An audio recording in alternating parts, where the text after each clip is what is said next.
I realize, Coach, it's only been a couple of days, but let's see if you pass the first test. OH.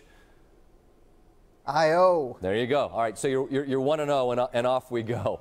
I read an article by Greg Doyle, the Indianapolis Star writer, about a conversation you had with him, and I'm paraphrasing here, but the gist of it was that there are certain jobs that you kind of have to take, and one of them was Ohio State. But initially, you said no. So how'd you get from no to yes? You know, it took some time. There's no question, Scott. It took some time. You know, I recognized that I was in a great situation at Butler and really good team, and that combination with the kind of people that I was working for there just made it extremely difficult. And, you know, I had had some other opportunities that I never really seriously considered.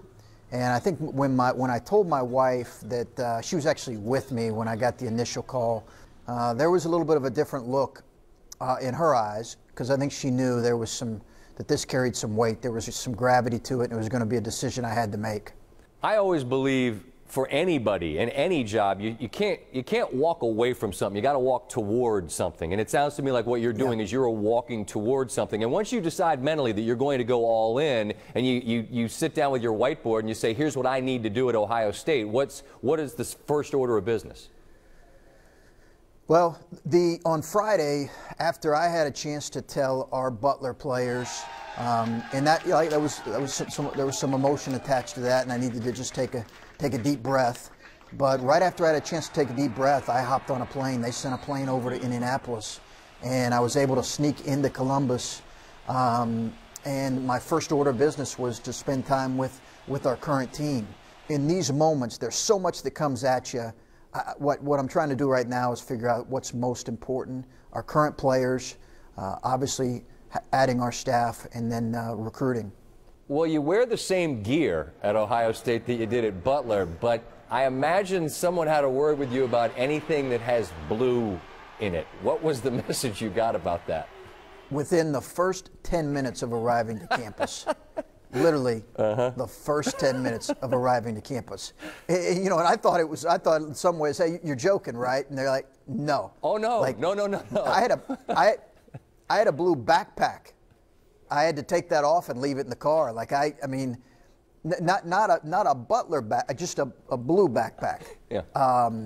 That I am going to have, somebody's going to get a really nice blue Toomey backpack. So, we're leaving that behind. Yeah, well, I bet you talk to Urban. He can tell you where you can find a black one with some nice red accents, and you'll be properly outfitted with gear.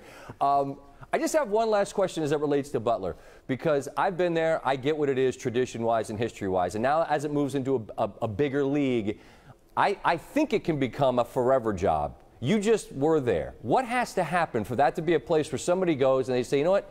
This is where I'm staying. Take money and tradition, whatever. I get it, but I'm good here. Can that happen at Butler?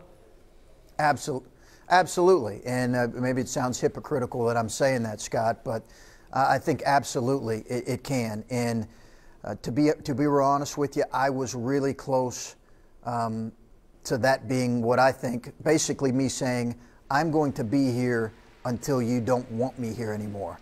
I definitely think it can be that. And you know, I wish them nothing but success. I obviously have great affinity for that place, and I have terrific memories and great love for those players, and they hired an outstanding coach. So I think they're going to continue to be extremely successful.